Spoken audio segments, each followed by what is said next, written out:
नमस्कार विद्यार्थी मित्रांनो. आज आपण इंग्रजी व्याकरण सोप्या भाषेमध्ये शिकणार आहोत, ज्याचा उपयोग सध्याच्या काळामध्ये स्पर्धा परीक्षांसाठी होणार आहे. जसं की तलाठी भरती, जलसंपदा भरती, वन विभाग भरती व इतर विभागांच्या परीक्षांना इंग्रजी व्याकरण हा भाग अनिवार्य असतो. आणि त्या सर्व भागाची उजळणी आपण इथं करणार आहोत इंग्रजी ग्रामर सोप्या भाषेमध्ये शिकून. तर आज आपण या व्हिडिओमध्ये इंग्रजी व्याकरणाला सुरुवात करणार आहोत. तत्पूर्वी आपण या व्हिडिओला लाईक करा, चॅनलला सबस्क्राईब करा. सर्वात महत्त्वाचं म्हणजे व्हिडिओ शेवटपर्यंत पहा आणि व्हिडिओ कसा वाटला ते कमेंट करून नक्की कळवा. आपण इंग्रजीच्या प्राथमिक रचना शिकायला सुरुवात करणार आहोत, ज्या इंग्रजी संभाषणासाठी अत्यंत महत्त्वाच्या ठरणार आहेत. इंग्रजी लिहिणे आणि वाचणे आपल्याला यामुळे सहज शक्य होणार आहे. इंग्रजी भाषा शिकणे ही काही जादू नाही, तर ती अथक प्रयत्नाने साध्य होणारी गोष्ट आहे. व्याकरण विषयक सर्व नियम आणि पोटनियम हे इंग्रजी शिकणाऱ्या अभ्यासकांनी आत्मसात केलेच पाहिजेत. त्यासाठी आपल्याला नियम शिकणं गरजेचं आहे. आणि आज आपण आय एम, वी आर हे शिकणार आहोत. आणि यासाठी आपल्याला सुरुवातीपासूनच सुरुवात करायची आहे. कसं आहे की इंग्रजी भाषा वाचन करून येणार नाही किंवा ती कोणत्या तरी पुस्तकातून शिकून सुद्धा येणार नाही. इंग्रजी भाषा शिकण्याचा उत्तम मार्ग म्हणजे इंग्रजी वाचनाबरोबरच इंग्रजीचा लेखन सराव सुद्धा करणं गरजेचं आहे. इंग्रजीचा लेखन सराव करणं गरजेचं कशासाठी आहे, तर लेखनाची सवय लागली की आपल्याला त्या भाषेवरती प्रभुत्व मिळवण्याचा आत्मविश्वास वाढतो आणि ती भाषा आपण लवकर अवगत करू शकतो किंवा शिकू शकतो. म्हणून आणि या सुरुवातीच्या भागापासून इंग्रजीच्या जो व्याकरण विषयक अभ्यासक्रम आहे त्यावरती भर देणार आहोत. आणि हा भाग आपला व्यवस्थित झाला तर तुम्हाला इंग्रजी अजिबात अवघड जाणार नाही. आता आपण या व्हिडिओमध्ये जे बघणार आहोत त्याच्यामध्ये आपण आय एम आणि वी आर इथून सुरुवात करणार आहोत.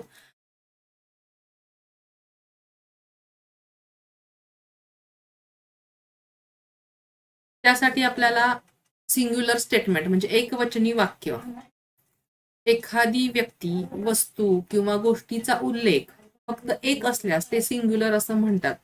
मग आपण त्याच्यासाठी आय हा शब्द वापरतो एकटा असला तर, किंवा बोलणारी व्यक्ती स्वतःबद्दल आय हा शब्द वापरते.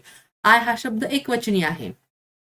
म्हणजे सिंग्युलर स्टेटमेंटमध्ये एखादी व्यक्ती, वस्तू किंवा गोष्टीचा उल्लेख फक्त एकच असल्यास ते सिंग्युलर असे म्हणतात. क्रियापद देखील एकवचनी स्वरूपामध्येच येत असते. आणि जसं की उदाहरणार्थ द बॉय प्लेज, येथे फक्त एक मुलगा आहे. द बॉय प्लेज हे झालं क्रियापद. द बॉय ही एकच व्यक्ती आहे, त्यासाठी आपण तो शब्द वापरला द बॉय, आणि क्रियापद आहे प्लेज. आता जेव्हा अनेकवचनी वाक्य असतं प्युरल स्टेटमेंट, त्यासाठी काय करायचं आहे तर अनेकवचनी आयचं अनेकवचन वी असं होत असतं. आणि त्यासाठी आपण काय म्हणणार की अनेकवचनी शब्द वापरत असताना आयच्या ऐवजी आपण वी हा शब्द वापरणार. म्हणजे एखादी व्यक्ती, वस्तू किंवा गोष्टीचा उल्लेख एकापेक्षा जास्त असल्यास ते प्लुरल म्हणतात. म्हणजे 2 वस्तू असतील, 4 व्यक्ती असतील, असं एकापेक्षा अनेक जेव्हा गोष्टी किंवा व्यक्ती किंवा वस्तू असतात त्यावेळेला अनेकवचनी म्हणजे प्लुरल स्टेटमेंटचा वापर केला जातो.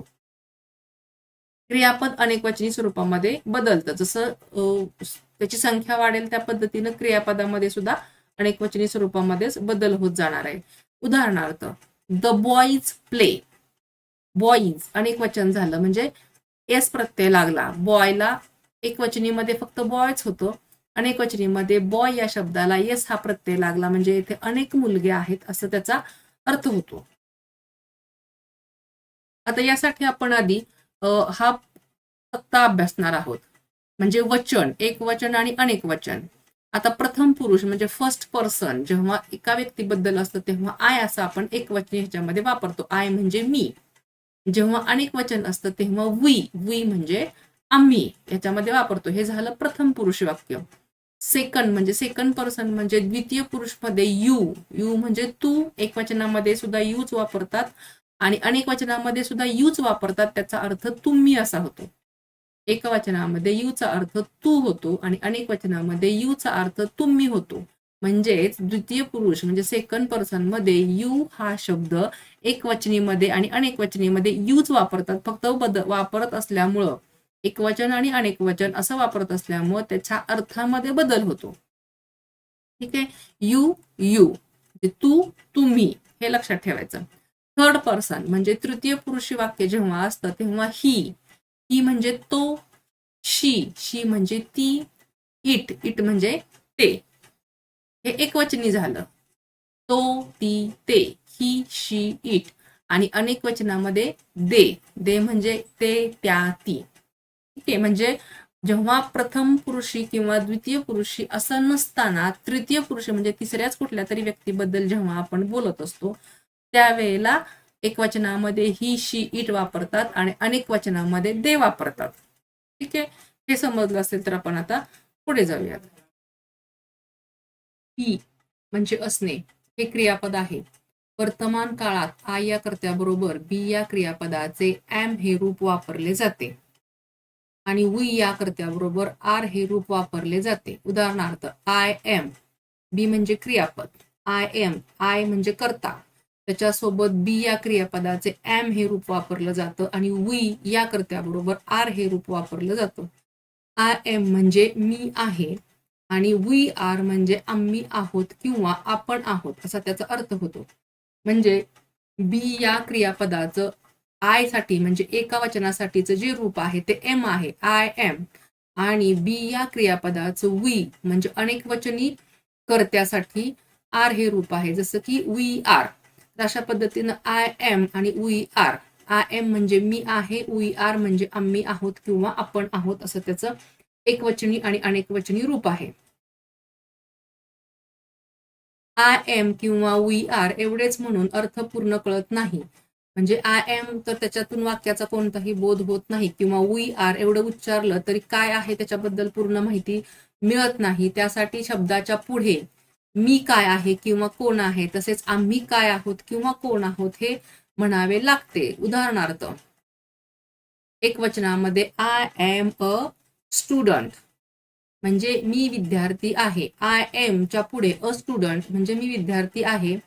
आणि अनेक वचनामध्ये वी आर स्टुडंट्स, वी आरच्या पुढे स्टुडंट्स यस प्रत्यय लागून पुढचा शब्द आलेला आहे. स्टुडंट एक वचनामध्ये आणि स्टुडंट्स यस लागलाय अनेक वचनामध्ये. म्हणजे आम्ही विद्यार्थी आहोत असं एक वचन अनेक वचन. I am a doctor, me doctor आहे. वी आर डॉक्टर्स, आम्ही डॉक्टर आहोत. आय एम अ गार्डनर हे एक वचनी झालं म्हणजे मी माळी आहे. वी आर गार्डनर्स, आम्ही माळी आहोत. आय एम अ हंटर, मी शिकारी आहे. वी आर हंटर्स, आम्ही शिकारी आहोत. आय एम अ ब्लॅकस्मिथ, मी लोहार आहे. वी आर ब्लॅकस्मिथ्स, आम्ही लोहार आहोत. तर ही अनेक वचन आणि अनेक वचनाची जी रूपं आहेत ती तुम्ही व्यवस्थित अभ्यासायची आहेत. यापुढे आणखी काही शब्द आहेत एक वचन आणि अनेक वचन. आय एम अ लॉयर, मी वकील आहे. वी आर लॉयर्स, आम्ही वकील आहोत. आय एम अ नर्स, मी परिचारिका आहे.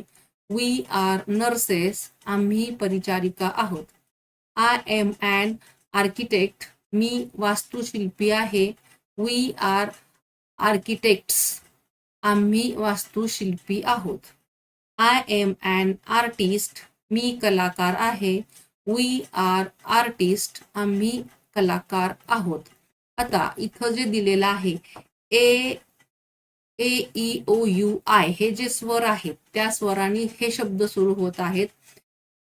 आर्किटेक्ट किंवा आर्टिस्ट तर त्याच्या सुरुवातीला अॅन हे उपपद लागलेलं आहे ते एक वचनामध्ये आहे.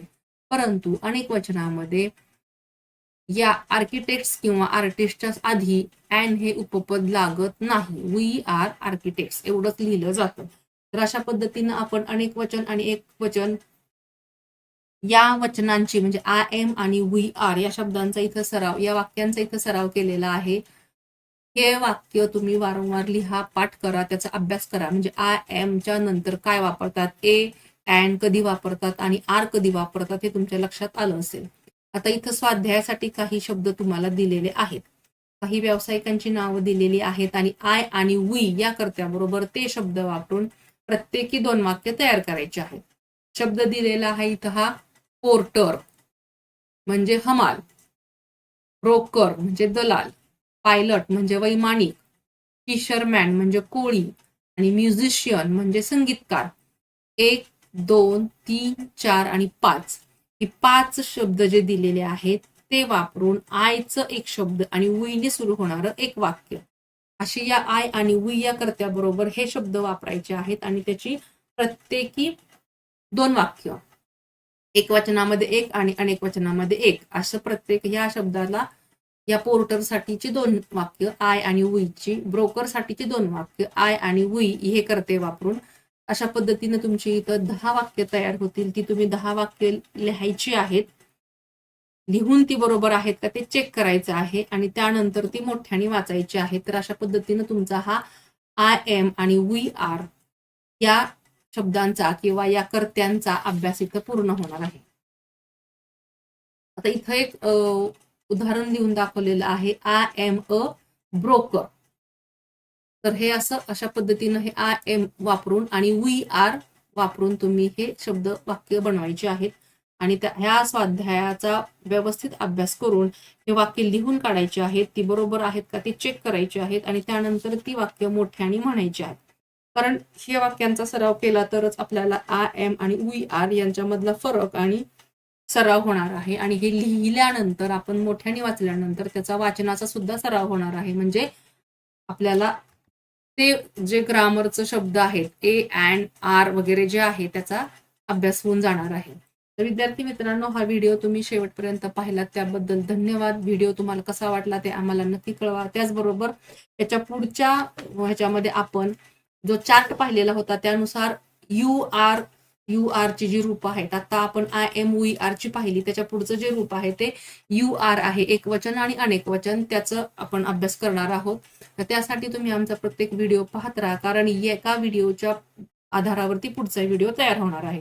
आता आपण एकच आय एम वी आर हे पाहिलेलं आहे, म्हणजे प्रथम पुरुषी जे शब्द आहेत त्याचा अभ्यास केलाय. आता द्वितीय पुरुषी यू आर आहे, त्याचा अभ्यास पुढच्या व्हिडिओमध्ये करणार आहोत. तर न चुकता व्हिडिओ पाहत राहा. Thank you for watching and subscribe.